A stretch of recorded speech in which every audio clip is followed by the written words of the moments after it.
नमस्कार मंडळी. बालक पालक या सत्रात अजून एक सेशन आज आम्ही ऍड करतोय, होलिस्टिक चाइल्ड आणि होलिस्टिक पेरेंट. आणि त्या अंतर्गत आम्ही एका अत्यंत एक्सपर्ट आणि सेवाभावी शिक्षिकेला बोलवलेलं आहे. त्यांचं नाव आहे रेवती बालकृष्णन.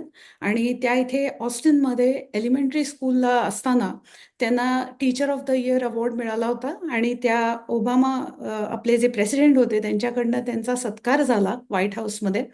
आणि त्यांचा इतका प्रदीर्घ अनुभव आहे आणि त्या इतक्या आवडत्या शिक्षिका आहेत की जेव्हा माझा मुलगा नील एलिमेंटरीत होता तेव्हापासून मी त्यांच्याबद्दल ओळखते. पण आज मला माझं सौभाग्य आहे की मी त्यांना होस्ट करते आपल्या या बालक पालक सिरीजसाठी. आणि माझी इच्छा आहे की त्यांचा अनुभव तुम्हा सगळ्यांपर्यंत जावा. कारण life is not just about elementary, middle and high school. There is so much grey area in between. आणि रेवतीताईंची पहिली भाषा तमिळ आहे, त्यामुळे आजचं सेशन मराठीत होईल. सुरुवात आपली मराठीत आहे, पण त्यानंतर इव्हेंच्युअली हे सेशन इंग्रजीत होईल, जेणेकरून त्याचा आस्वाद सगळ्यांना घेता यावा. So without further ado, hi, my name is Nivi Pan Walker, and I would like to pass it briefly to Rahul Deshmukh, our Shala head, and first Prasad Pan Walker, BMM president, and my better half, to both of them to welcome Revati ji officially, and then we can begin without further delay. Prasad, it's all yours. Perfect. Thank you, Nivi. Revati Tai, once again, welcome to our forum here, and congratulations on your achievement. That's a great honor that you got felicitated in the White House, and great achievement. So congratulations one more time. And let me pass it to Rahul. And he is our great leader, as I mentioned earlier. He is handling the Shala team, and under his leadership, Shala is making good progress. We all of us here are very excited to listen to you, and thank you again for joining. Rahul. Thank you Revathi आणि thank you Nivedita ताई, प्रसाद sir. तुम्ही दोघे जण join झालात. Nivedita tai, thank you for leading this. Revati tai, vanakkam. That's the only Tamil I can know. पण खरंच तुमच्या जो काय आता आज तुम्ही सांगणार आहात ते आमच्या सगळ्यांसाठी महत्वाचं आहे, कारण आम्ही सगळेजण त्या फेज मधनं जातोय. We all are going through the same phase. So we are very excited and very fortunate to have you here. And I was very excited when I hear that you got award from president. It's not an ordinary thing. एक ऐसा साधन है because you're coming to a new country. Basically, it's like a new world, or you're coming to a different like moon or some दुसऱ्या उपग्रहावरती आलाय तुम्ही, असं आहे. इथे येणं, या इथल्या मुलांना शिकवणं आणि इथलं सर्वोच्च अवॉर्ड मिळवणं, it's an lifetime achievement. So welcome and thank you for your time and we are excited to hear your words. Thank you, Rahul. Thank you, Prasad. Folks, I would like to just take 30 seconds, not more than that, because I don't want Revati Tai to just start raw or cold. She has such humongous achievements that I didn't want to dilute it and disrespect by saying, oh, you know what, 2016, this happened with you, that happened with you. Her trajectory has been phenomenal, and teachers are somebody who molds us. We spend most of our time with teachers more than our parents sometimes, and they are the ones who are super close to our heart because they are third party. They're not mom and dad, so you're not at gunpoint with them. So the most beautiful moments of my life and the most motivating moments have come from teachers. I have the highest regard, and that's why today we are hosting a very wonderful teacher who can enrich our lives with her experiences. And like I said, all the gray areas and the not so gray areas between transitions from elementary to middle to high. Overall, raising a good child is first grooming yourself to be a good parent, because we are the ones who give them everything, and they look at us, they learn from us. So how can we make the best of this? And that starts with gratitude. So with utmost gratitude from all of us, Revati Tai, the very first question I would like to say is, could you please start with how you came here? What did you do? Who is Revati Tai? Folks, if I know Revati Tai, she is extremely humble about her introductions. But sometimes you never know, Revati Tai. It can be a motivation to many people in this world. So do not delete any important parts and any important gossip. We're all ears. Would you please go ahead with the good gossip? Sure. Okay. My name is Revati Balak. I first want to thank Nivi and Prasad and Rahul ji for, having me here. It came right out of the blue. Suddenly, Nivi ji just called me and said, "Will you talk?" And I'm like, "What am I going to talk about?" So I'm happy to be here because I find myself in a situation right now where I feel like I've raised two daughters in the US. Um, um, both of them are probably like your kids, born and brought up here, and struggling to find a balance between the Indian life that they lead at home and then how they have to code switch when they go to school. So, though we might consider our lives to be super difficult because we were immigrants and we came here with no money and built our life, from scratch, I feel their lives, our kids' lives, are more difficult because, they don't call them confused daisies for no reason, right? Um, so, um, so my journey, again, please don't do any mathematics here. Okay. I came here in 1983 as a new bride. My husband was teaching at MIT, was studying at MIT. So came to Boston, and it was a culture shock uh, because ours was an arranged marriage. So you just kind of got married and you came here with a stranger.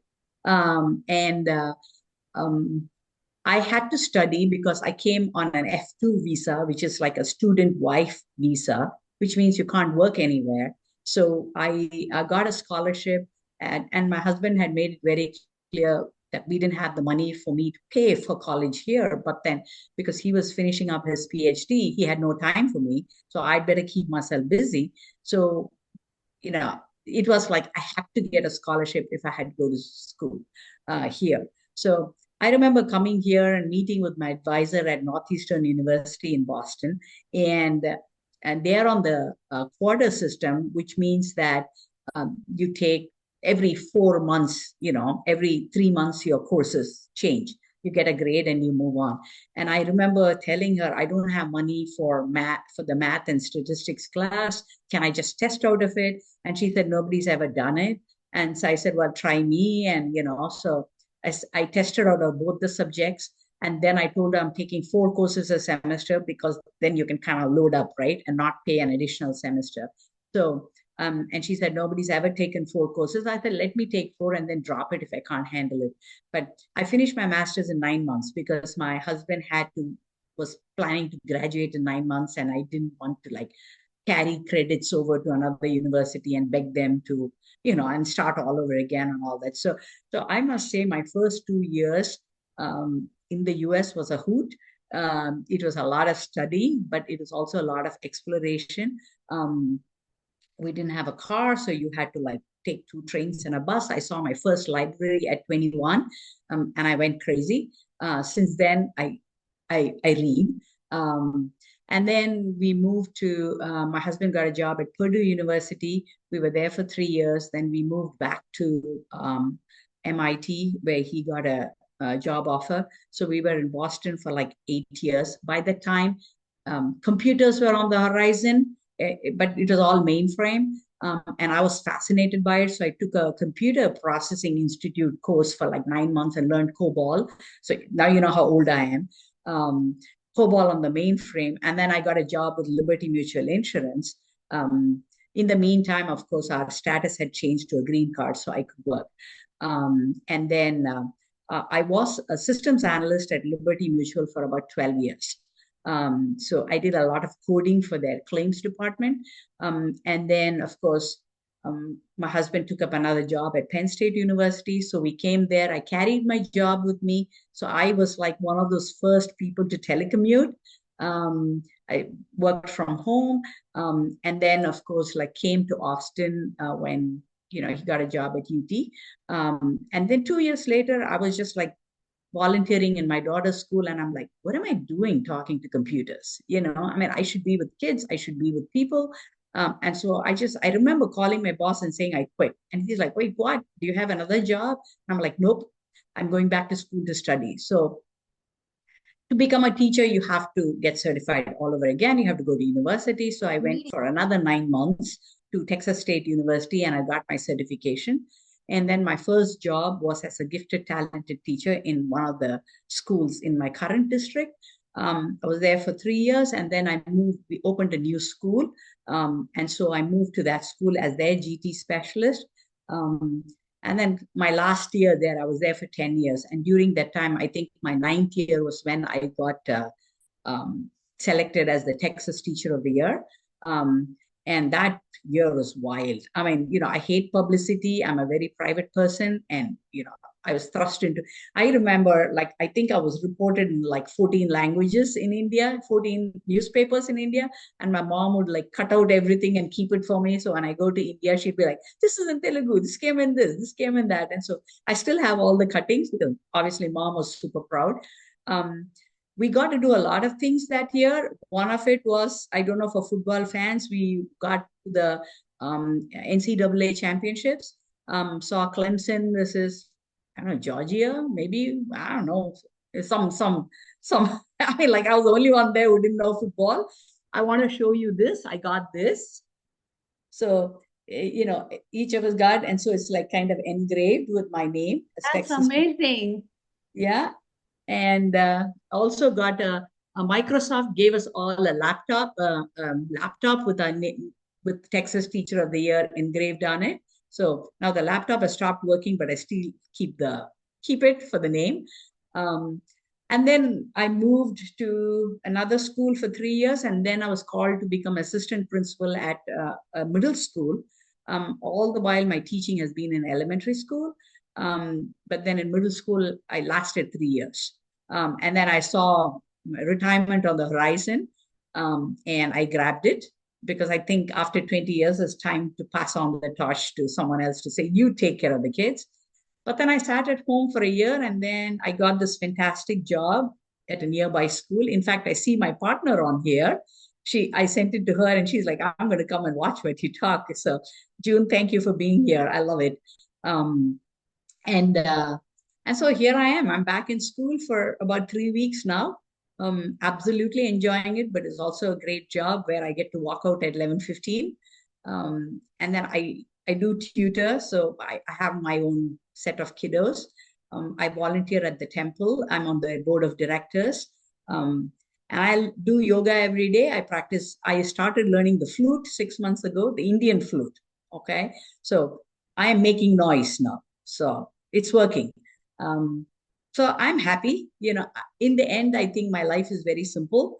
And apart from Nivi's publicity things, I'm kind of hidden, and I like it that way. So, but anyway, that's me. That's me. Thank you so much, Revati. And, before I even tell you the format for today, Miss June, thank you for joining. Could you please turn your video on so that we can appreciate you? Because there's another teacher in the house today, folks. Miss June, could you please turn your video on so that we can welcome you?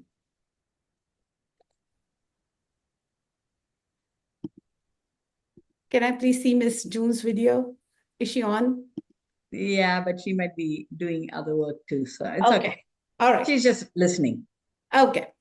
So, Revati, I have, like I have already given you a heads up, I have few categories that I have been pondering on and researching for the last 2 months because you were so decorated. I took my own sweet time to figure out the zones, the different zones that we can talk about, and there's so much to talk about. So I've categorized those into 6 or 7 categories, each with 2 or 3 questions. We will try to cover all the questions. However, after 1 hour and 20 minutes, we will stop in case somebody wants something different or they want to ask you something. And folks, you can contact me and send me your questions and your queries, and I'll pass it on to Revati. So without further ado, my first category, Revati, is a role of play in learning. So the very first question I have is, how important is play in early childhood development, and how can parents ensure children are actually learning through play? Okay, yeah, that play is super important. It's so important, and I actually regret that our elementary school kiddos and middle school kiddos don't have time to play in school. I remember the years going back to, my school years when lunch was an hour long and you just finished eating your lunch because you wanted to go and play, right? And then you had like an hour every day for, you didn't have recess, but you had a physical education class. So play play is very important for kids. While it might not look productive on the outside, as if you were to go to a Kumon class or a violin class and you come away with a skill, right? There's no visible skill that you see in play. But what the kids are learning are like those emotional skills, the physical skills, the cognitive skills, social skills. It's like play it's like that vitamin, superpower vitamin, where you just take one and you get it all, right? And of course, there's also a difference between structured play and unstructured so structured play is like when you take the kids to a swim team or football or soccer or something like that. So there is a coach telling your kids what to do, right, and guiding a team or something like that. Between these two, unstructured play is the best, because when we talk about cognitive skills, right, the kids have to figure out how to get along with others, problem solve. Whereas in structured play, there's a coach to say, hey, stop fighting, right? Or do this, do that.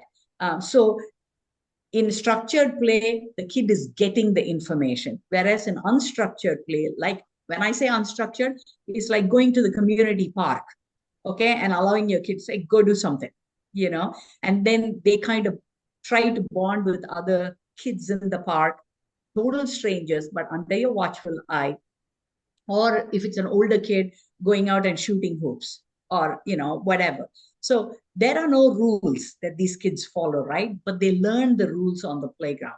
So that cognitive skill development is super important in kids. And us, instead of searching for what will give that cognitive development, just send them outside, and it'll automatically happen. Obviously, they need other kids around. So, neighborhood park is a great way. When my daughters were growing up, every 2 or 3 days a week, I would take them to the neighborhood park, because even if they were not playing with someone, they had the sandbox, they had to climb this, they had to climb that, and everything was done in a fun way, right? And they were physically getting better because, all their limbs were moving. The social skills, like I said, comes to, how do you treat others on the playground, right? Total strangers. Because nowadays we see kids, first of all, we tell kids, if you see strangers, don't go to them. So, the world has come to that, right? Where we have to be careful of everything of everybody that the kids have speak to. So how do we foster this? We take them to playground. They learn social skills, sharing, right? I mean, like if there are only 2 swings, right? You got to take turns because someone else is waiting for you. So coming from total strangers like that, there is another, the kids know that, hey, I'd better behave, right? But if it comes from parents, it's like, I'm going to have a fit. I'm going to throw a tantrum. And then, of course, you have the conflict resolution and, all of that. So there's a lot of self-esteem that's built. So my word of advice here in this question, and that's how I'm trying to structure it, maybe that you are asking me something. So I'm just going to give like 1 or 2 things that parents can try in the role play. Don't load up on those after school activities. Okay. It's tiring. Imagine if you went to the workplace, you want to come home and put your feet up. Right? But if I tell you, sorry, but you're going to 3 different meetings, right? You're going to rebel. It's the same thing with the kids. They are with strangers the whole day. And some of our schools are huge, right? So when they come home, all they want is to check out. So there is no need. I never enrolled my kids in any after school activities because they came home and then they just checked out. And then it's like, you play. Which I think might be part of the next thing. So we can move to the next one, but go slow on the extracurricular activities, and it does not matter what others do. X might be good at violin, Y might be good at football. Your kid cannot be good at both violin and football. Right? Yeah. So But that peer pressure, you don't succumb to it. Yeah, and thank you for that. But this is early childhood development. Play is important till 12th grade, but they don't get enough time in high school. They get some time in middle school. And then this leads organically to my second question, which I have written down very carefully because it might offend some people. It might be sensitive for some folks that the digital monster is real. According to me, it's very real. Totally. But then in this digital age, how can you balance traditional play with tech activities? Because there are quite a few parents who have convinced me that the motor neuron skills get better when you do Xbox and other things. As much as I partially agree, I still feel some kind of recreation, good recreation is important at any given age. So early childhood is the easiest to tackle. But then middle school and high school, how do you give them that little, piece of heaven? So first of all, I think everything starts in like early childhood, right? The expectations set by the parents or the boundaries set by the parents.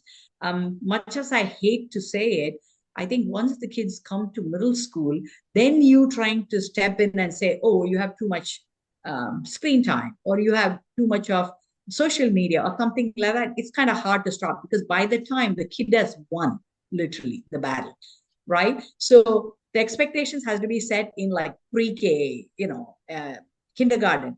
I'm very sorry. I feel very sorry for you guys, okay? Because you have to battle a monster, the social media. You have this entire industry pouring money into getting your kids addicted. And you are this lone person trying to fight an industry, right?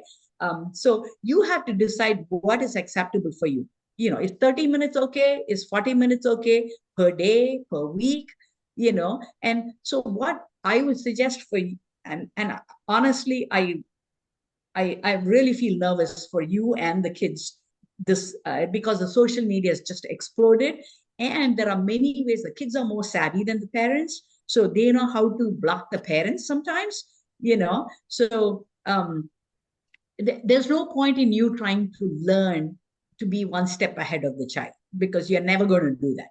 Okay. And then you are agonizing because you feel deficient yourself, right? That something else has cropped up and it doesn't work. If you have to choose in childhood between traditional play, that is, say, playing with Legos, if it's inside, or playing outside, riding a bike, to screen time, always err on the side of traditional play. Okay. Because the screen time is going to come, right? It's going to come. Thank you. Anyway, yeah. Yeah. And at 18, when they leave the house, you can't stop them from doing anything. So it might be like a full-blown version, like they never get out of their college dorm, right? And they're busy playing. There's nothing you can do. So if you have to do it, but it's that parents don't be afraid of saying no. Okay. Your kids are not going to leave you and walk away. All right. That is something that, we kind of fear sometimes, right? Because, the kids are very savvy. I remember,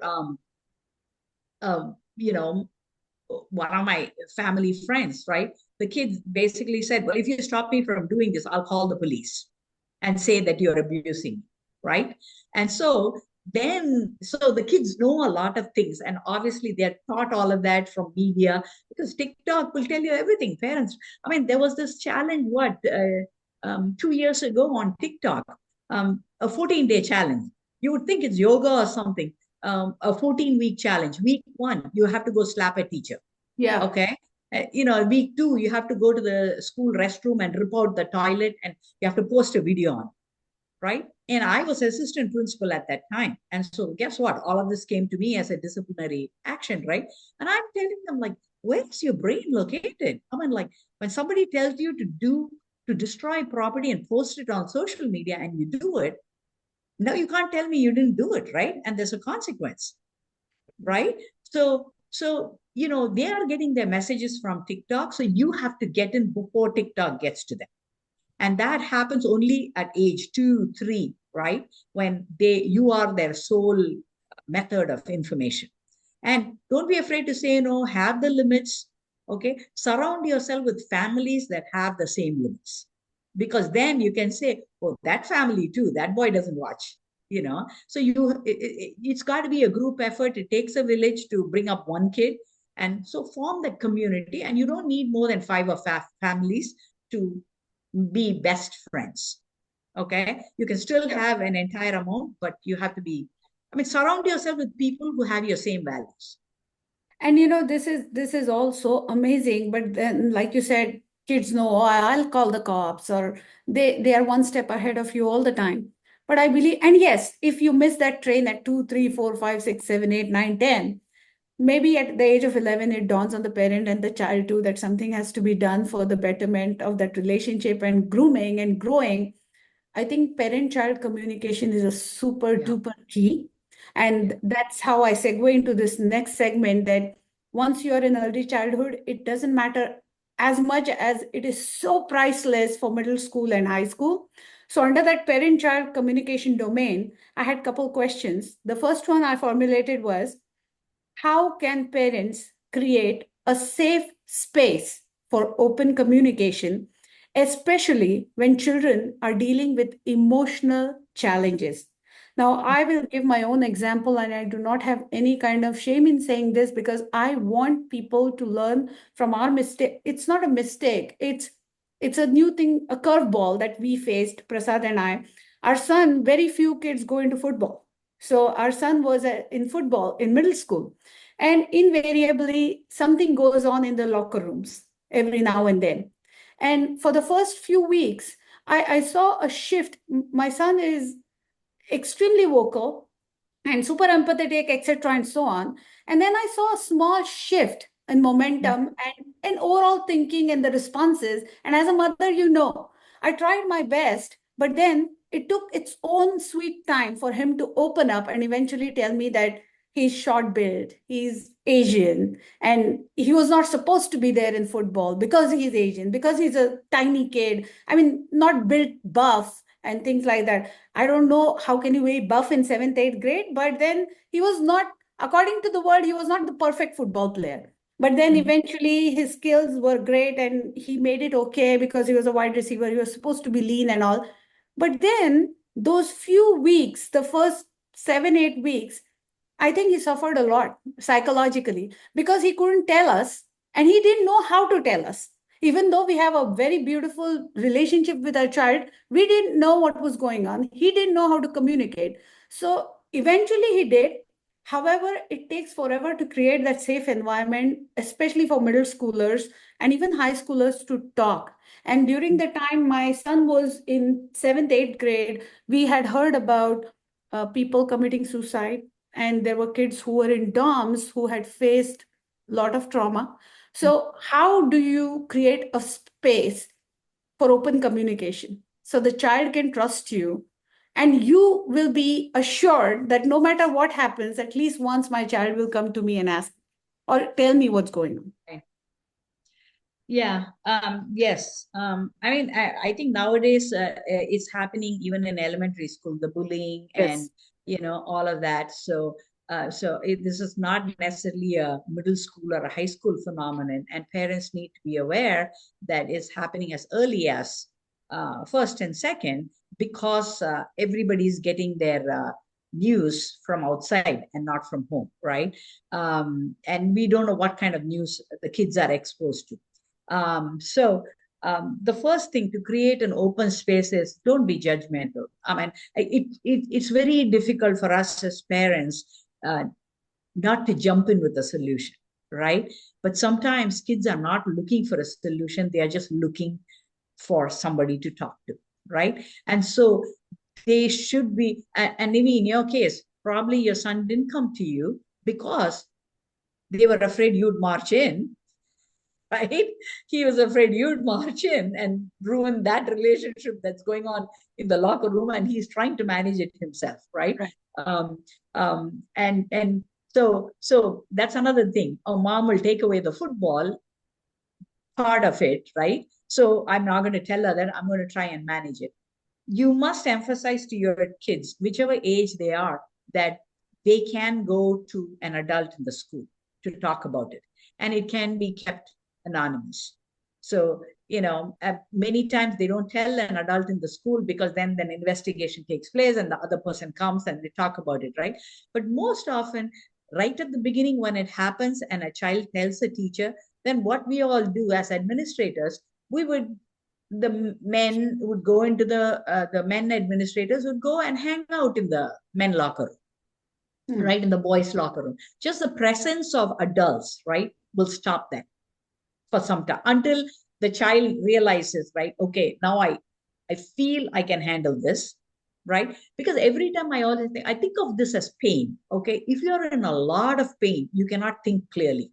So then what happens? You kind of pop a tablet, especially if it's a migraine or something. You just cannot think. You're seeing lights and everything. But then when you calm down and your pain calms down, then you think, okay, now I'm in a logical space to think, what is my next step should the pain come again. But you're never in a position to think ahead if you are in the moment, right? So that's what we are buying for the kids. But all the kids can go to an administrator, to an adult teacher, to the coach, and they have to talk about it.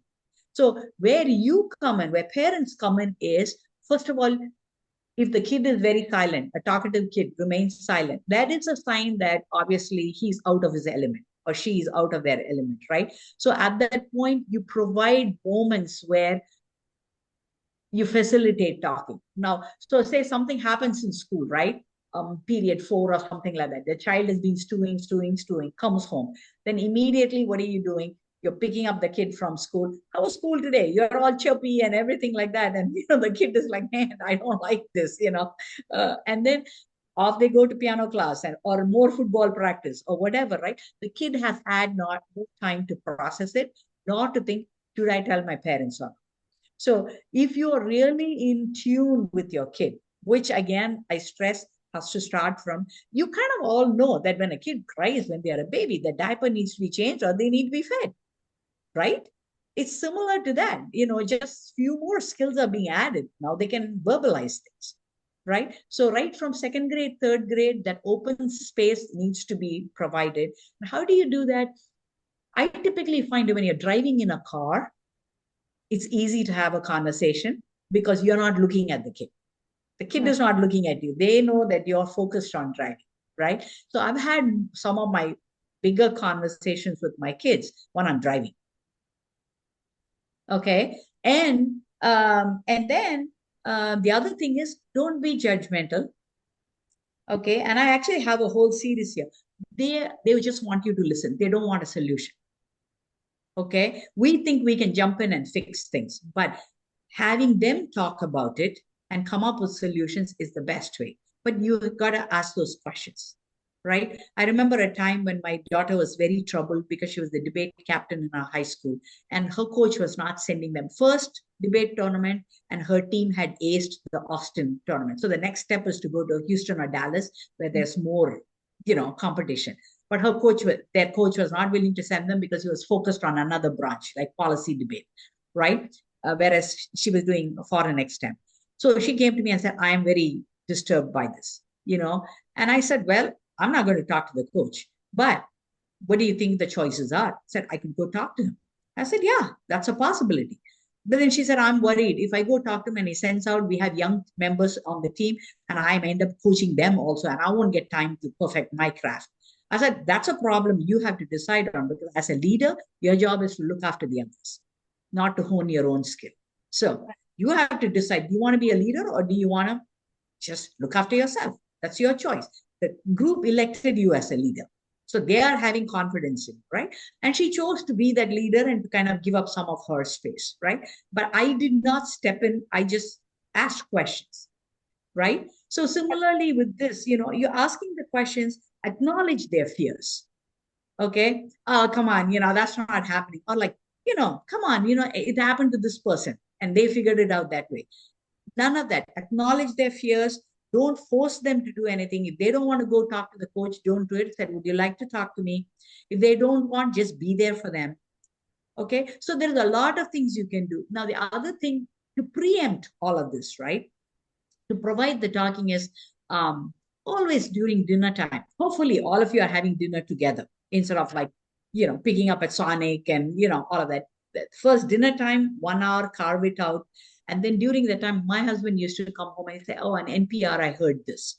Right. And so we're talking about something that's happening in the world, but it's not relating to the kids. Right. But we pick up things that potentially could happen to the kids. Right. Yeah. So we're talking as though we are a fly on the wall, and then both of us are talking like, I don't know, how would we deal with it? Hey, how would you deal with that? Right. So you're giving them the tools before things happen. And you as parents know what are the pitfalls, right? Yeah. Social media for you guys now, bullying, all of that, and then gun threat, right? So, Wait. so preload the conversation so that you have the conversation even before it happens, right? Very true. And, But then, you know, I wanted to ask another question, but I saw one in text which is very similar to me. I wanted to say that, what are some practical tips to stay connected in a world full of distractions, etc. But whatever you said, all said and done, perfect. Yes, we do the same thing at home, we try our best, etc. But we Asian moms or dads come with a tiny bit of stigma that they will judge me as soon as I come home. So that took 7, 8 weeks for my own kid. The mother who was so open to him, the father who was so open to him, he still didn't trust because he thought I'm yet another Asian mom who's going to judge him as soon as, and it's very different to choose football and be a wide receiver, and I'll just stop everything. So I went back to that era when you said that he thought that you'll just come marching in. I'm so thankful that this was all okay, but for some people it's not. But then it's still coming from a different country. It's still and growing up in a different setup. It's such a struggle that I have yes. one of the parents writing that my Yep. son's friend had a thing going on, like staying up all night and have a group call. Been there, done that, man. If you feel sleepy, take a cold shower. I've seen that too. I strictly asked my son not to participate in this as a good night's sleep is extremely important. The boy stopped talking to my kid at school or include him in any activity that they were doing. This is so unfortunate and wrong. But then at that age and stage, it is so difficult to intervene and say, this is also wrong. You guys are also wrong. What should you do? You know what? It depends on how frank you want to be with your kids. Yes, we do need to be worried about the kids' feelings. Personally, me, I would make the attempt to find new friends. Okay, and again, if you surround yourself with people, right, who are like you, right, then your child is looking at this person and saying, oh, his parents also don't allow him to stay up at night, right? So what your son is feeling is everybody except me is doing this, right? But it's not everybody. Right. It's only a few kids who are sitting up, right? I mean, dating for girls. I mean, I didn't want my kids to date. So what did I do? All her friends were people where the parents said, no, we're not going to send our kid out on dates. So that was not even a conversation. Yeah, and Right? it's every parent's priority and house priority and choices and everything. And Yeah. what you are saying, I'm a testament. Anisha, what Revati is saying, I've gone through that there was a time in my son's life and now my daughter's life as well, that not everybody does sports. So I'll give you my own daughter's example. She's excellent in sports. But then, oh, Indian girls are not into sports. Either they're doing it as a volunteer work or just some time pass thing so that they can fill up the roster or their resume till 12th grade. And then the girls would not call her for sleepovers. Some very, very good friends refrained from calling her for sleepovers because there was a consensus that if a Asian girl is into sports, it is more than likely she's getting less grades in school. Eventually, turns out my daughter did amazing. And same thing happened with my son. But we did what Revati said. We sat with him. We explained to him that if your friends are not motivating you and isolating you like this for small reasons, academic reasons, or things that they want to do, but you cannot do it because that's not the right thing to do, you need to find people who motivate you. You need to find people who can help you blossom and you help them blossom. So it was very difficult conversation, but it did happen. And I can vouch on that it works. If somebody is not going to be good to your child, they will never be good to your child. But there are so many good people in this world who are waiting to be friends with each other, and nothing is lost. So I hope the very best happens to your kids, and good luck for that. All right, Revati Tai, the next one is building. I'm so glad this is going so organically. Building resilience in young minds. This is something very close to my heart. So the question I had was, with increasing mental health challenges among children, how can we help them build emotional resilience from a young age? Parents are the first teachers. Right. So if you lose it over a small thing, the kids are watching it, right? So self-control is something that parents need to exhibit. So you're angry because I don't know, your lawnmower guy didn't show up, on time, and then you get a notice from the homeowner person, right? And then you have a fit and you just say, I can't believe, this, that, whatever. And there's a different range. You can use bad words, or you can just, yell and scream and say, I'm going to write to this person tomorrow, and how dare he do it, and all of that. The kids are watching you, right? The kids are watching you. So you have to exhibit that self-control, because you are the first teacher. So what are the kids saying? Okay, there seems to be a problem. How is mom and dad handling it? Right? If they have lost it, then it's okay for me to lose it. So then I need to be stressed out when the smallest thing happens. Right? But you can have a massive thing going on in your house. Maybe one of their parents are very sick, and just to give you a very silly example, I subbed for 2 months at a school, and I opened the class for them, or at the beginning of the year. So in 2 months, the fourth grade students had decided I was their teacher. But no, their actual teacher was coming back after maternity leave, right? And so on the last day, or 2 days before, I said, okay, guys, it's my last day, 2 days here. From Monday onwards, this teacher is going to come, and I've set you all up for success. Make sure you do all of it. And I left notes for her and everything. Like, one kid comes to me and says, how can you be so calm? Right? And I'm like, I'm thrown, because I'm not even thinking, right? And I'm like, what do you mean by that? He said, my heart is all going a flutter inside, because you're leaving in 2 days, and your face doesn't even show anything like that. Do you care that you're leaving? Right? So I was like, I just said, honey, I'm an adult, right? I'll be back to see you. This is not the end of the world just because I'm not in the classroom, right? He's taken it as he's not going to see me ever again, right? And I'm taking it as like, I'm going to see you, only not in this position, right? As your teacher. So how you approach any issue at home that is or not related to your child will tell the kid how to handle emotional stress. Okay. The other thing that I want to say is, we try to protect our kids, the helicopter parents, right? So we try to get them to a point where they will never feel stress, right? So it's like, things like small things also, no, we kind of tell them, we preempt or we plan for it so that they don't feel stressed. So what we are actually doing is, we are preventing our kids from getting stressed over small things so that they can learn from it.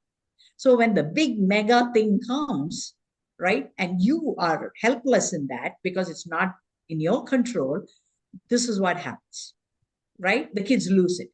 So allow them to fail. Allow them to fail. For example, it's like, you just say, hey, it might be a day when you say, okay, Friday evening, we're going out for ice cream. Okay. Then come Friday evening and you are exhausted, right? And just say, it's okay. I can't go today. We'll go tomorrow. The kid will have a fit if you have indulged them throughout. So you said, I'll have ice cream, and you're not taking, and then it becomes a full-blown thing, right? But whereas a kid that can be emotionally resilient, that means they are flexible, right? They are able to see, okay, mom said she'll take me another day. All right. They're not having that fit. But if you have given everything to that child from day one, I want this, let's stop at Sonic and buy it. Fine. Let's I'll stop its awning and buy it. That means you fed your kid, you've protected your kid, put them in a bubble. You've got to remove that bubble wrap, because it's better the kids fail under your watch than go off to college and fail them. Okay, so you have to create those opportunities for them to fail. All right, what that means is, yeah, your child didn't take your homework. I remember one day, I asked my daughter, do you want to take, what about the clarinet? You've left it behind. And she said, I don't need it today. I said, why didn't you just take it?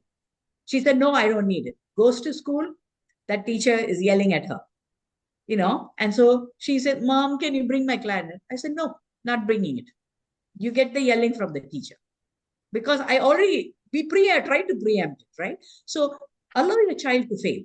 It's okay for them to fail, because we learn only from our mistakes. True. And before even going to what roles some others play, I want to ask as a parent, that ship has not completely left for me too. My daughter is still a freshman in high school. And everyday life is a learning curve. I strongly believe that if you see good things, if you watch good movies, I have been telling kids to read good books like The Unbroken, or forget the political affiliation, whether you're a Democrat or Republican. I recently suggested many of my students and my daughter to see that movie Hillbilly Elegy. Yep. Folks, I'll write it down for you. What a phenomenal story. What a phenomenal story. So I believe The that book is even better. Is it? I'm going to read. Book is much It is better. amazing story. And when you see J.D. Vance and you are like, oh my God, he lived through this. Lived through that. Amazing. Yep. And even that book, Unbroken, it left an impact on my mind when I first read it with my son long ago. And then I feel such small things add to the emotional quotient, because eventually in college, it helps them to read the room emotionally, or in life, which is important. Is there any reinforcement that we can do as parent, or any resources, like Kumon and things are helpful for academics? Is there any emotional support group? Is there any emotional blog? Is there any emotional book list, or any good list of things that you can tell your child to help them groom themselves emotionally and read the room much better than what they were? Well, there's no one set of books, and it also depends on the bent of the family, right? But I always take, I take basic living, like Hillbilly Elegy, if there were like a kiddo version, a book. And then what happens is that I always tell my students, sometimes you don't have to go, sometimes you live the experience. You have to be in a person's shoes to have empathy and to see how the situation is. And I'm just going to take divorce as an example, okay? Because that seems to be, I'm going to take divorce as an example. For our kids to experience what a kid whose family is undergoing divorce means, right?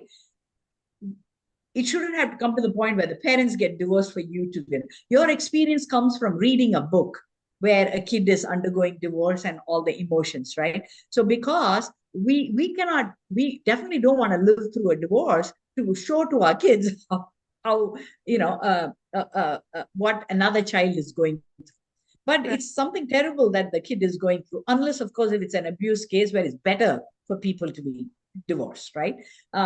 But books are a great way of learning different things. I always gravitate towards historical fiction because history repeats itself, right? And you can always go back. Again, it's that third person. It's not happening to you. It's happened somewhere in the world. You're talking about that person. But then say, how would you feel if this happened to you, right? I mean, there's a very good book called A Little Piece of Ground, and it's for fifth grade and above. And it's about the Israel-Palestine life, but from a Palestinian point of view, right?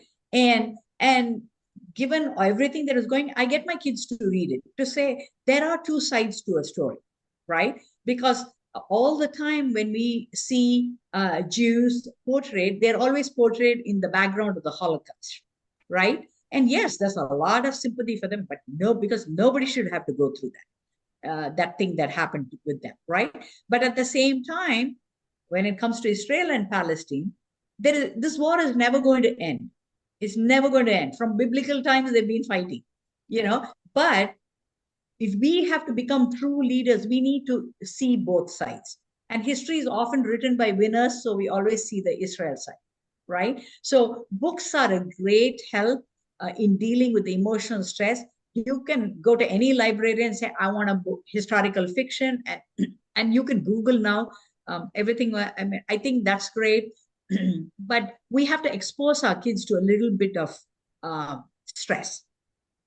Thank you so much. And I had the next section was screen time, impact of screen time, but I think I'll skip it for now because this discussion is super nice and in the right direction. So I think my next domain is fostering empathy and social skills.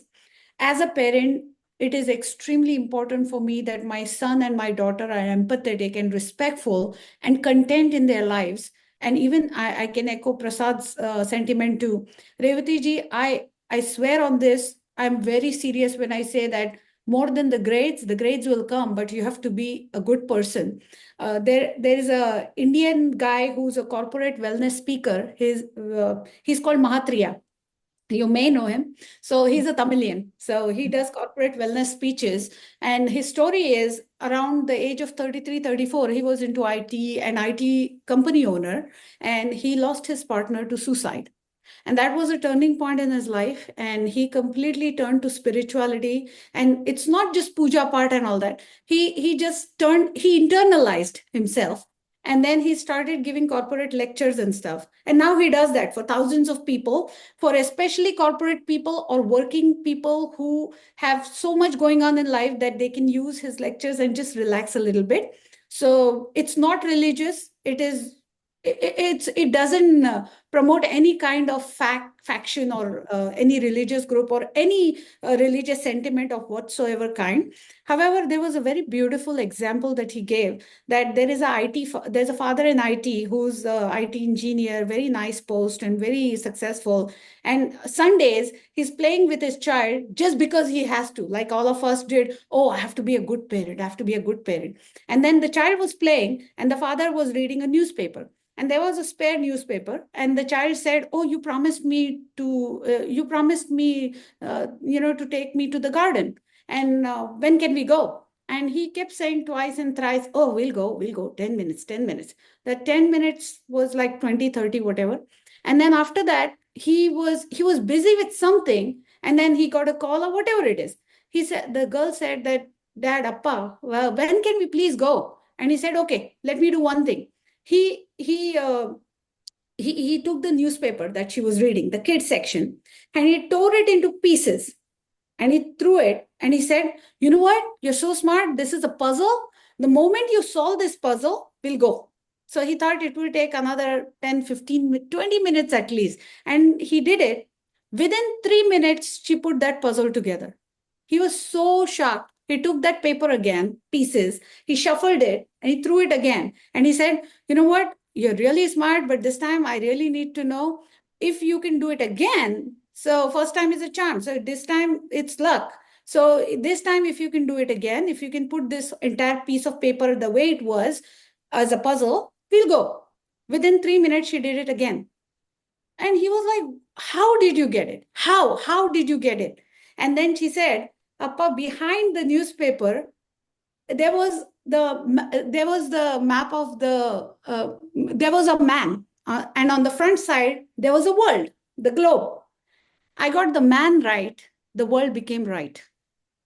When I first heard this, I could not sleep. I was so blown away by this philosophy that I got the man right and the world became right. So she got the man right correctly and the globe was on the other side.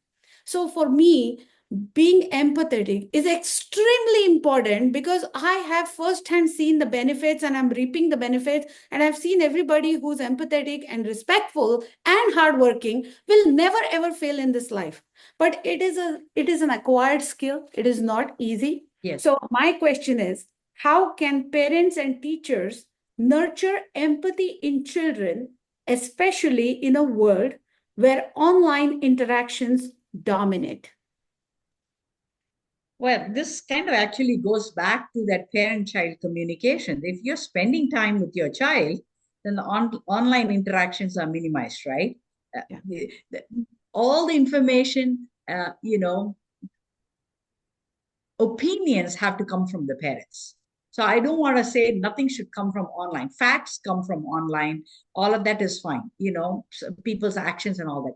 But the opinions, if your child is getting a lot of opinions online, then you need to be on the other side, either combating the opinions or reinforcing it, right? Depending on your values. So I would just say empathy starts at home. At home. So again, going back to the parents, is when somebody's very busy at home, is the other partner picking up the pieces and doing it, saying, mom is too tired or dad is too tired, and so the kids are watching that, right? That if empathy is not only like having that feeling but doing something about it, right? It's not having a I feel sorry for you kind of thing, but what are you doing beyond that? So for me, I I am very concrete in my thinking. So I have to have a check boxes almost, right? So for me, I have to do one good deed a day, and I think about what is that good deed. By 7 o'clock at night, if I haven't done that good deed, then I'm like looking around, what is it that I can do? Because for me, every day, I have to do something. Most of the time it falls in my lap because it's like I'm in school and, somebody comes and asks me for help or something like that, and I'm able to offer it. And I chalk it up as my good deed for the day, right? But there are days, Saturdays and Sundays, when you're not in school. Then how do you do that, right? Because your kids are watching you. The other thing is, giving off yourself. That's where empathy comes. You cannot like sit, you cannot say you're empathetic if you don't do things. So either time or money, some kind of service, right? Helping out somewhere, helping people do something. For me, my mantra is I will help out somebody as long as as long as I have energy in my body. Okay. So there are times when you take on too much, right? You take on too much because you want to help a lot of people. At that point, you have to learn how to scale back. But your child is watching you. So if you're giving money for empathy, say to the homeless or something like that, find out what is for your tax bracket, what is a decent amount to give, right? And when you're giving, talk to your kids about why you're giving this, right? This, you might say, I don't have time to physically give, right? Because of all these commitments, but I can help somebody by doing this. But the better commitment is actually giving off your time, because you've set aside something that you want to do to help others, right? And that's where the empathy comes, right? So your child has to see you do it. Again, reading from lots of books. And what do I have here? Like, remember going back to that conversation about dinner table conversations? Okay. When you pick a topic, pick about world poverty, maybe pick about, whatever that you want your child to be empathetic about. You can craft, you can guide your child. You can control the conversation, right? By what is it that you want to, what is, you want your child to be empathetic towards something, you portray that, right? But then the child might go off in a completely total, so I mean, I just want to give you my own example. Ninth grade, I wanted my kid to kind of get into world news and all that. So we said, come, let's watch the news. And it just happened to be that day that gay marriage was legalized in New Hampshire. Okay. Just that day. So that was the news. And here I am, my child is in ninth grade. I thought I was very tactful. And I said, you know what? We'll start watching from tomorrow. Okay. And my daughter just turned to me and said, and what do you have against gay people? Right. And I was like, whoa, I don't have anything against them. And she said, then why are we not watching this? Right. And so I said, well, let me examine myself. Why did I say that? It was because I was ignorant of what it was and how their lives were, right? And so at that point, she said, I have a lot of gay friends in school, right? And he's like, you know all about this? And she's like, yes, I know all about it. So I said, okay, tell me about it. So I learned from her. Even today, the LGBTQ information comes from my two daughters because they are open about it, more open. And our Indian culture doesn't allow that too much either. So we have to learn to maybe even learn from our kids, right? Absolutely. And that's where the empathy happens. So now my empathy is built up because I learned about something, right? The same thing. We are guys homeless or whatever, education might be your goal. There are lots of girls who don't get educated. Is that is that where your mind goes, right? So we pick the areas and we expose our kids in those areas, either by talking about it, pointing out to some. I personally don't like to point out to like famous people. For example, if we're talking about grit and practice and things like that, I don't like to say, look at Michael Jordan. He came to this place because he practiced a lot. Okay. Most people fail even after practicing, right? They don't make it to the level of Michael Jordan. So I like to take somebody in my community, where the child is actually seeing that person slog, right? And work and have a conversation with them. So expose them to people in your community who are doing good, right? We can talk about Martin Luther King Jr., but we can never fathom what he went through. But Michael Jordan, like you said, there is I forgot that documentary. If somebody remembers, please let me know. Just like Tom Brady had a documentary, The Man in the Arena. It is so motivating. It is. Yes. You may not like Tom Brady. Forget Mhm. Tom Brady as a patriot, New Right. England patriot. But his trajectory to fame is Yes. laced with so much resilience and so Right. much hard work. Yeah. I want kids to see that. When I first, like you said, Jordan, when I first saw his acceptance speech, I'm a huge sports holic. My husband is, my kids too. When I first saw Jordan's acceptance speech many years ago, I thought he was so condescending and I thought he was so full of himself, etc., and so on. But later I saw his documentary, and then I was like, oh, this is where he's coming from, a place of lot of rejection and hurt. Now, what he chose to do is his Yeah. choice. But his life, the way it was so terrible and he still made it, that's commendable. So Yeah. I keep telling my kids that, for empathy, it may not always come as a whole nice bow package that, oh, I Right. want peace. You can look at Jordan's acceptance speech in Hall of Fame and you'll be shocked that, he's blasting every single person who did wrong to him. But then inside, there's an innocent little kid who was extremely rejected, who was treated so badly, but he did so good that he became a phenomenon. So that documentary is 5-6 part series. It's on Netflix. I think it's on ESPN as well, but I can just find out and let everybody know. Please check Sure. the documentary for Tom Brady as well. And like you said, the geopolitics, we love geopolitics. My daughter loves geopolitics too. Just like you had the LGBTQ thing, we had the Carl versus Roe thing. She was in seventh grade and seventh, eighth grade. And we were discussing about it for at length every few weeks. And then one fine day, a very unfortunate incident that happened in India with Abhaya, the lady who, after Yeah. Nirmala. I thought my daughter is too young to discuss. And sometimes, you don't want to expose your child too much Yeah. to say, oh, wow, I showed her the biggest adversity in the world. There's no heroism in that. So I kept quiet. And she came to me and she said, we are having all these conversations, Israel, Palestine, LGBTQ was a big thing, Carl versus Roe. Why did we never talk about Abhaya? And I Right. said, what is bothering you about this? She said, I wrote a monologue because I couldn't express it to anybody. And I felt that she's a girl in STEM. When Israel Palestine happens, when things happen in the world with Ukraine, everybody shouts and screams. But there was only a very small, sizable society in India that shouted for the girl in STEM who was a doctor and was so brutally raped. Mhm.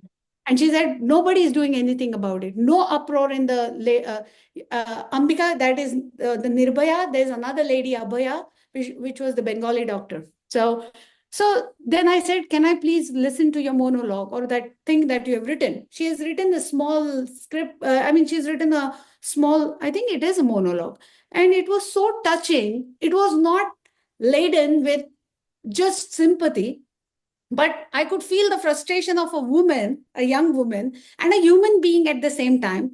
So I felt that, oh, if you are feeling this, thank you, God, you have some heart that says, okay, I need to do something about this. I said, you wrote about a piece about this. Great. You went it out. You poured your emotions into this. Keep doing this. And I'm so glad you came and talked to me. I thought maybe it was overwhelming for you. And she said, but all the rest of the subjects are equally sensitive. So why should this be different? And I thought because you're an eighth grader, you're so young, it will affect your mind. I didn't want you to do that. But what you said is so spot on that if you call these youngsters to the table and give them a feeling that they can bring quality to the table, it works wonders. And every single thing that you said, folks, whoever is listening, watching, and all the kids, whatever Revati Tai said, it really works. So please do come at the dinner table. And yes, Pratiksha, thank you for the documentary, The Last Dance. That is Michael Jordan's documentary. So thank you so much for this, Revati Tai. It is super eye-opening. And thank you for making these sensitive topics so seamlessly flowing, because we have already entered into deep waters. So we talked about empathy. Now, Yep. it's like the yin and yang of things. Empathy and social skills go together. So, what activities or routines can help children develop strong social skills despite limited face-to-face interaction? Yeah, actually, when you see in the world, right? When you see in the world, um, take, in the corporate world, for example, or anywhere, leadership, right? There is a first rung, which is the leader who's the face of the company or country or whatever like that. And then you have a second rung, which is all those experts, right? And when you really look at it, the one thing that prevents you from jumping from that expert level to the leader level is social skills. If you don't have social skills, then you're kind of always a second man. You're supporting the leader, but the one who's the leader is the one who knows how to bring people together or bring a group of people together, and how to manage different views, right? A good leader, right? So where does that come from? It comes from the unstructured play. Right. Okay. Everything goes back for me. If I were running a school and I didn't have a state looking down my shoulder and things like that, those kids would be playing for 5 hours a day. Go out and play, do your own thing. And you know what? You're learning a lot, because then we start throwing toys in there that they'll figure out how to build this, how to build that, right? And, but you're not getting any instructions, right? So that's how I would be. And actually, when I was at my middle school, when I first got there, I fought for those sixth graders to have recess. It was not even there in their thing. And I kind of said, so what's the big difference between fifth and sixth? They had recess in fifth grade. Why can't they have recess in sixth grade? Right? And so the principal actually carved out one day a week, right? During advisory. You don't have to do advisory, everybody go out and play. The kids were like so happy, because when you go out there, yes, they'll be horsing around and all of that, but that is the thing, right? You just know when to stop, when to not push the boundaries and hurt anybody. All of that learning comes in the playground. So how do we create those social skills? We're going to have to create situations where you're thrown in with people of different ethnicities and diversities, and you're going to have to learn how to manage them. One of the things that I always say, and is our Indian community is becoming very polarized. Polarized in the sense of um, we all, the way the American housing system is set up, right? In India, you would, like Ambani's high rise would be right next to a slum, right? So kids saw the poverty, even if they did not live in the poverty, right? But in this case, what's happening is the way, because of our property taxes and all are set up, we do have like enclaves that are rich, enclaves that are poor, and never shall the two mix, right? Except in the schools, if they go to public schools, right? And what's happening in the schools is things like, Nivi, I'm just going to give Laurel Mountain as an example. When our area Yeah, is one going second, to, folks. Laurel Mountain is the community, the elementary school that feeds into our community. It's considered super cutthroat Asian. It's super affluent. It's super intellectually affluent. It is super everything Desi school. So right. So, but look at, so our kids are going there. They are seeing only Indians. Okay. What are the parents doing? They're going into the workplace. They're all programmers, doctors. They are seeing Indians. Okay. And then all our get-togethers are with our Indians, right? We are not exposing ourselves to other cultures. I mean, I saw a lunchroom at the middle school, right? All the Indian kids will sit together. All the African American kids will sit together. And I'll come and say, hey, why don't you all move around? No, we're happy here because birds of a feather flock together, right? So what are we doing to make our kids meet diverse people? Because parents themselves are not meeting diverse people in the workplace. If you're all programmers, you're either sitting in your cubicles or you're talking to another Indian program, right? So really, what I am going to say is, I would suggest that you all get a friend who's of a different ethnicity.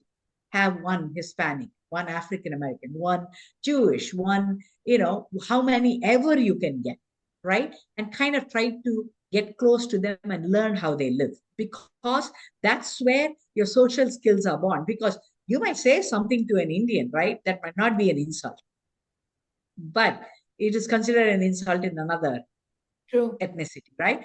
But unless we practice and put our kids in situations where they have lots of diversity, yes, our schools are considered diverse, but let trust me, they are not diverse in the schools, okay? True. Because they're all getting together in their bunches.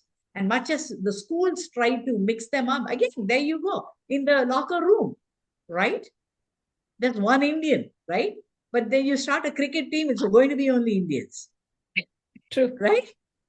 So as parents, you need to have friends of different ethnicities. You need to make sure your kids have friends of different ethnicities, or you're frequently visiting, an ethnic neighborhood so that your kids feel comfortable around them, right? All our 99.9% of the world is fantastic. People are great. They all have the same problems, right? Inside it's the same red blood that runs, and you're getting the same migraines, you're getting the same mortgages, all of that. But so then why are we not moving around with them? I personally made it a point to push my kids into fields where it would be very ethnic, Awesome. super ethnic, right? My older And one is just to add to your ethnicity, I don't know how many of the parents have seen that there were two concerts in India recently. Right now was Coldplay, and before that there was Dua Lipa. So Dua Lipa suddenly started providing Shah Rukh Khan songs. okay. And then the crowd went to a roar. Few days ago, there's an Indian Punjabi rock rapper called Diljit Dosanjh. He works with Ed Sheeran, and together they have collaborated a beautiful, beautiful concert called Illuminati and all that. And I just saw yesterday that Coldplay singer, the lead, he was. Bursted out into Jai Shri Ram and things, whatever he knew. But he tried to break the ice by saying, accept me as a part of you. Right. Do not call me just Coldplay. Do not call our band somebody from the West. Right. Accept us. We are making this attempt. Right. It was very beautiful. Now, some people were like, why did he say Jai Shri Ram? Why did he not say something else? And then he broke out into Shah Rukh Khan songs too and all that. Look at the sentiment behind it. Right. Not everything is, right or wrong. Just so that is why I think what you are saying is take the emotions out of it and see the validity of those emotions than just jumping to the outcomes. So I like Yeah. that part. At this point, I think all our actions have to be intentional because social media's uh, has pigeonholed us. Like, I Yes, mean, we've pigeonholed ourselves, right? I mean, Facebook and all, once you hit like, you're going to get only things that you like. right. Okay. Where is the opposite view? We've completely shut ourselves out of it, right? So we have to make it's intentional, parents, at this point. It's no longer hit or miss. You can't wait for that. You've Very got true. to, And intentionally there is do it. there's a text by Miss Molly from Edutopia Labs that she Yep. says this is what AI will do soon: play and hobbies, no formal and mass schooling or colleges. Give kids back their childhood to Yeah. play, connect the dots.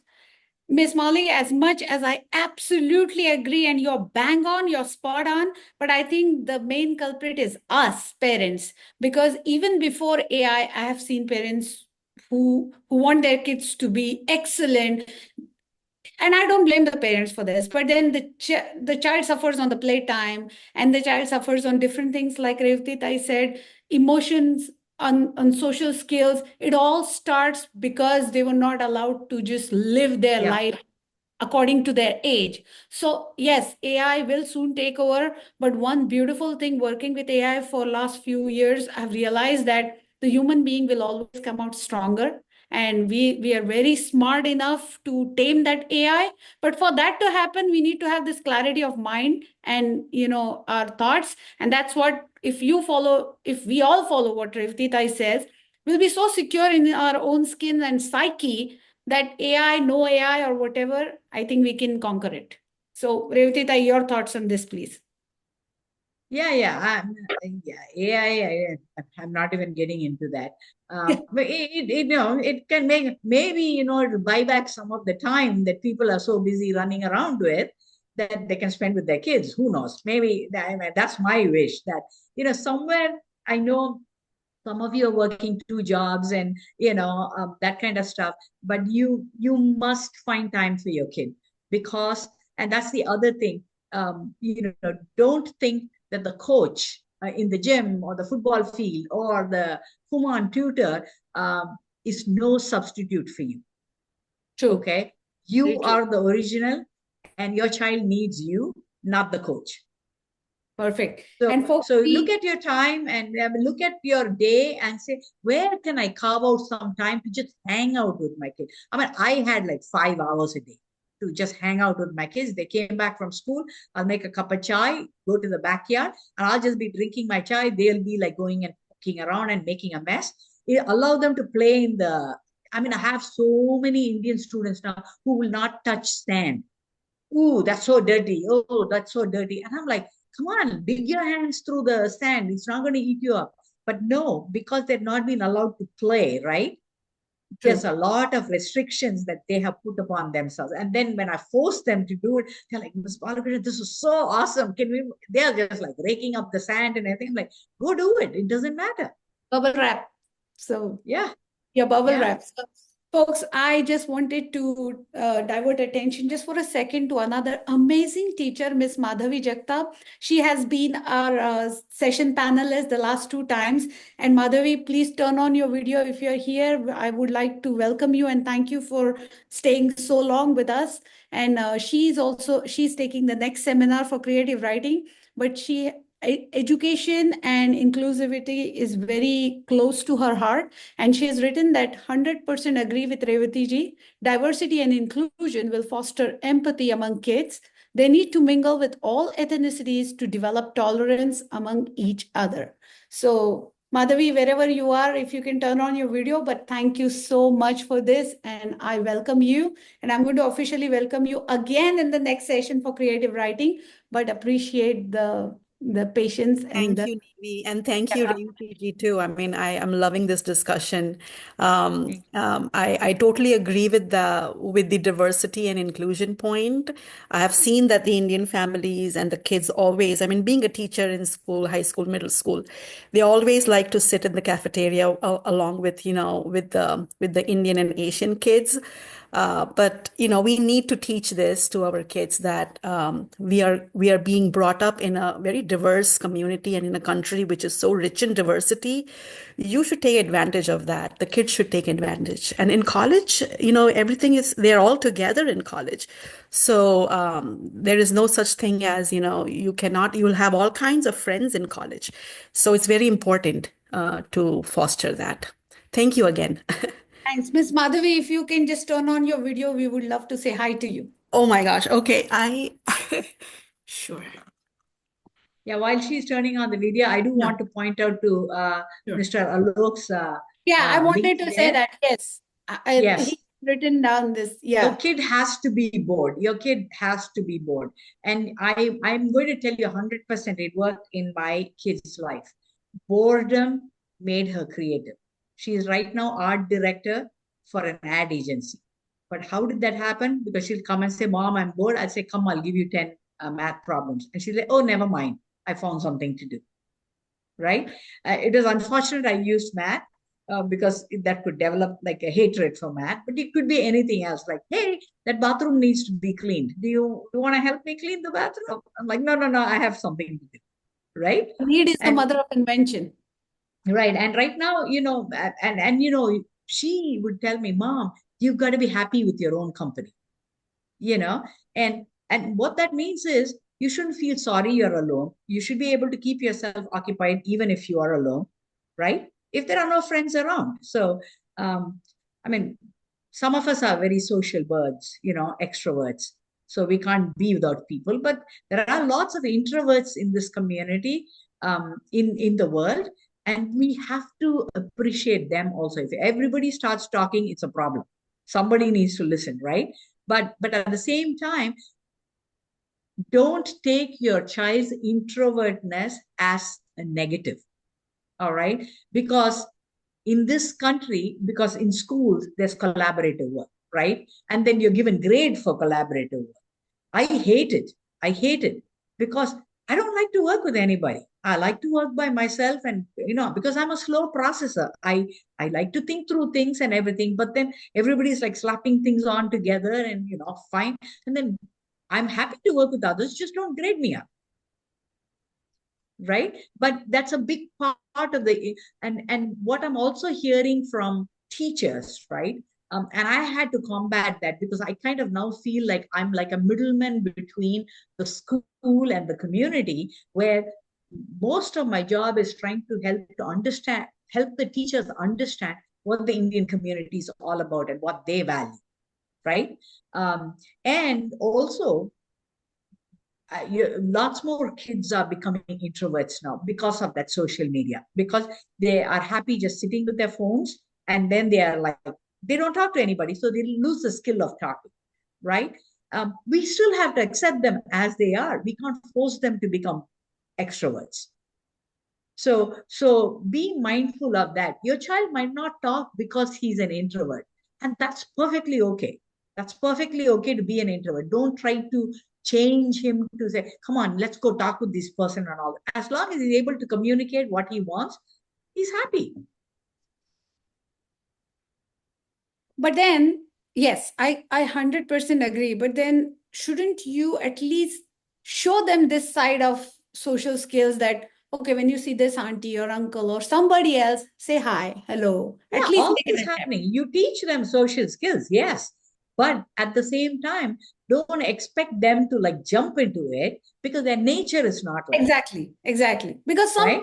still, Revati ji, some people are like, okay, it's said in books and scientific articles, Harvard produced it, or some XYZ Ivy produced it. Oh, if my child is introvert, let them be. Do not disturb.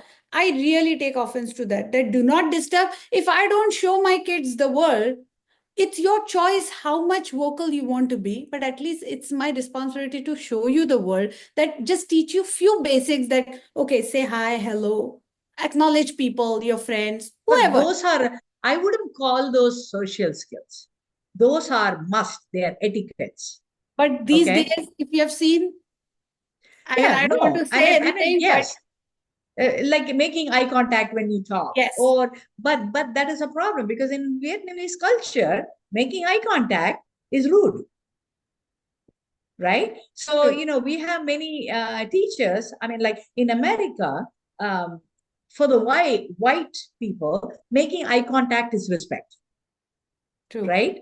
But we have many Vietnamese kids who look down, right? Because for them, you don't look at your teacher in the eye, right? So this is where that knowledge of other cultures come through. But saying hi, yes, and then nodding to somebody civilly, all that is a must.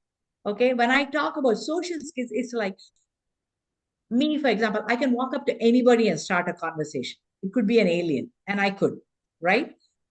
Because you kind of ask the generic questions and then allow that person to talk, right? But many are even afraid. They're sweating to even go up, like to go and ask for directions, right? Somewhere. They have that anxiety within them. We have to acknowledge that it's an anxiety because this is reaching up into their mental level, not like I don't want to talk to you because you look different. They're terrified. Excellent. And folks, I deeply appreciate those of you who were here till now and you're still here in large numbers. I'll go to the last section. And like I said, impact of screen time, etc. I'm not even going there because we've gone way beyond that. So last one is, this is a section that I am going to call experts in a couple months for supporting children with special needs. However, I wanted it to be after the empathy and the social skills section because it's a different world with people who have special needs. And we are fortunate that we do not know what their world is and their struggles. The least we can do as average people is to be good to everybody else in the world and understand that, maybe people respond differently to things. Maybe people learn differently. So we should also make an attempt. So how can, and folks, all of you, I promise you in another couple months, we are going to have a couple experts coming to talk entirely about special needs. But for now, what can parents do to better advocate for children with special needs in schools and communities? So when you mean parents, is parents of special needs kiddos? Yes. Okay.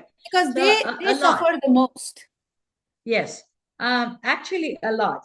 What I've found in my 20 years of education is the least number of kids in special needs are of Indian descent. Okay. That's because there is a stigma, right? Of having a special needs kid. It comes from generations. I'm not saying it's right now. So I actually I saw a lot of parents who don't even want to talk about special needs. When we as teachers, we see those signs, right? Though we can't recommend go for testing and things like that, we can talk to the parents to say, hey, have you spoken to your doctor about it? Your pediatrician about it. What is he saying? Because he's the expert. But we can point out, the child has not hit the milestones in reading or writing, right? But I have many parents who refuse to acknowledge that their kids need help. And please, people, if you feel or if your teacher says that you need to have something checked out, it's okay to have it checked out because the special needs support in this country is phenomenal. Is phenomenal, and every other ethnicity is making use of it. Okay, their kids are getting the support in school. So by you denying that your child does not need special needs, it's actually working against, because the child is struggling in class. At home, the expectation is to get good grades, right? It just does not work both ways. Your child will get good grades possibly if they get that additional support in school, which is perfectly okay. It's perfectly okay. I mean, it's like think about it. You've broken your leg and you need a cane, but if you insist my leg is not broken, right? Because I'm getting additional support, so I will not use a cane. I will not use the boot. You're the one to suffer. Very true. Right? And the kids are struggling in school for those who need special needs, but whose parents are denying that support. So the first thing, how do you advocate? If you feel that there is a milestone not hit, talk to the pediatrician, talk to the teacher in school. What is the reading level looking like? And what is the writing level looking like? Is the child focused? ADHD. There are lots of stuff that come under this umbrella. But if you feel that your child is not hitting the milestones, and you might not be an expert, you can always ask for help. Talk to the teacher, talk to your pediatrician. Don't deny it, because the higher the upper grade levels that they come, it becomes harder for them to process things. And you might have to just say, okay, maybe my child is able to read only at a second grade level. Okay, in a case of a severe special needs case, at that point, is it really important for your child to know long division? It is not. It's a different set of skills that your child needs. How are they going to live by themselves, right? Do they know cooking? So you want to tailor it to can they handle money? How much? If they cannot, do they know how to identify who's out to swindle them versus who really takes care of them? So there are different extremes, right? Different levels of it. And only you can assess what the child needs. And don't worry about the regular education. That is the state saying a special education kid has to pass the standardized test. Who cares? Those kind of kids are never going to pass the standardized test. So we're agonizing, we're giving them, Buddhism has a saying that anger is born out of expectations that are too high, right? And that's what the child is getting angry, parent is getting angry, frustrated, everything. Like, what is your child's expectation? What is the expectation? What is it that the child can do? And you've got to tailor it to that level, right? So please don't deny if there is a special needs need, okay? Because there's tons of help out there. And it's only best for your kid too. And when you advocate, then you're working in conjunction with the school, because the school sees your child in a different light for it. And we all have experience because we see many kids like that. And we can immediately point out, oh, it could be this, it could be that, right? But we as non-experts cannot tell you to go test. That has to come from you asking for the testing. And that's another thing. Talk to the teacher. Well, I would like my child tested. Go for the testing, because it might come out as it didn't have, the child does not have anything, right? And I had a case where we suspected, special needs, and the parents denied. I spoke to both the parents, convinced them, and I said, it might come out 50% that the child does not need special education. And that's what happened. And so I told the mom, see, now you can go with a peace of mind that your child might really be goofing off, right? You can tighten the screws now. It is such a sensitive territory, to each its own how they feel they want to handle this. Right. But so glad that you shed light on this. And we have completed 1 hour, 30 minutes. We can go till 2 hours, but I don't want to bombard people with things just for the sake of it. I think we covered almost the entire spectrum of agony, queries, of guidance and ray of hope. So having said that, Revati Tai, thank you so much for coming today and gracing this. Thank you for having me. It's an honor to have you. Personally, I have a fangirl moment. I wanted to meet you since my son was in second grade. I had heard about you. Now he's almost 22. Thank you so much for doing this. And we want you to come again and again after a few months as a refresher. You're not off the hook, so please do consider this as an invitation for a few months down the lane. And folks, all of you listening, I personally thank you a lot for coming here. And the next session we have is going to be essay writing for colleges, for different applications, whatsoever. And that will be done by Miss Madhavi Jagtap. She's already done the first 2 sessions, but she does this for a living as well, for marginalized people, for youth of all types. And she's very good at it. If you know any high schooler, any middle schooler, any college kid, please let them know our next session is going to be college essay writing and essay writing, creative writing in general. But we would love, coming back to Revati Tai, we would love to call her back again. I hope you all see why there's she a question. There's a question online. There's a question online. Aparna? Aparna, what's your question, please? My daughter has been stressing out because her friend has been going through a hard time and going through mental health issues. What can my daughter do to help? Great question. Great question. because friends are like frogs in the environment. They pick it up faster than the parent. What your daughter can do is, again, we don't know if the friend is talking to her about her issues or not. We're going to assume she's not, and your daughter is just sensing it. And if that is the case, your daughter can be present there for her. The main thing is, depending on the severity of it, she should not be left alone. So one thing that you can do is, since she's come and told you, if you know the mom, you can reach out and say, hey, this is what I heard from my daughter, but maybe you shouldn't talk about it to your daughter, but wait for her to come and talk to you about it. But just be aware, because you do want the line of communication to be open, right? And that's coming through that child to your daughter to you. And then you have to make a decision. If she's able to give you details, then you have to assess how severe it is. And if you know the parent, then you reach out, or tell your daughter, better thing to do is to go talk to the school council. Okay, to say, I'm seeing this in my friend. Okay, the school counselor keeps everything confidential. So she won't even tell the friend who came and talked to her about it. And that's what your daughter can just be there for her, make sure everything is okay. And again, it depends on how much information she has. If she has absolutely no information but is sensing something, talk to the school counselor. All right, folks, we are running out. We are not kind of running out of time, but we have covered everything. So let us go with what we have today and think and ponder about it. मंडळी, खूप खूप धन्यवाद. तुम्ही एवढ्या संख्येने इथे आलात विगडेला आणि तुम्ही एवढा आम्हाला साथ दिलात. तर तुम्हाला अजून काय बघायला आवडेल हे नक्की बालक पालकवर सांगा. Please join our group, WhatsApp group called Balak Palak. Let us know what kind of things that you would like to talk about. And if you have an expertise or something related to being a holistic parent, a holistic child, or some part of education, please approach me, because I do not want this to be Austin's Kendra for Balak Palak. We want it to be entire United States and Canada. But Revati ji, thank you for a wonderful session. It was super duper eye-opening, and I don't want to lose my sentence.